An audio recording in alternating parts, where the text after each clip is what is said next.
Les terroristes du M23 imposent le chaos, violant ainsi toutes les règles coutumières.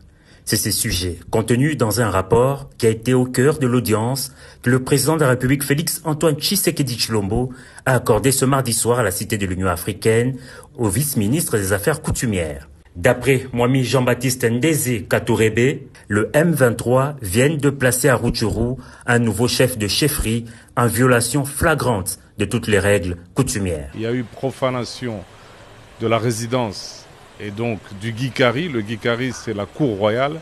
Il y a eu profanation du bureau et c'est des faits graves qu'il me fallait dénoncer et ça a été fait au travers d'un rapport.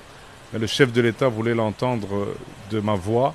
Et c'est ce que je suis venu faire aujourd'hui. C'est une profanation. Ça fait 2 ans, jour pour jour, j'ai quitté Rutshuru le 22 octobre 2022. Aujourd'hui, nous sommes en octobre 2024.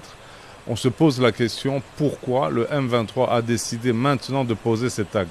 C'est une façon de montrer qu'ils sont aux abois, qu'ils n'ont plus d'alternative et que l'autorité coutumière que je représente ici et mes 7 chefs de groupement, tous ont quitté leurs entités pour montrer leur désapprobation face à cette énième attaque du M23 qui est soutenue par le Rwanda et l'Ouganda. Un groupe de réflexion dénommé Congo Desk a à cet effet été mis en place pour mieux cogiter, travailler et peaufiner des stratégies. Nous avons décidé d'y travailler au travers de ce Congo Desk qui vient d'être mis en place, ce groupe de réflexion par rapport à ces agressions à répétition qui viennent de nos voisins.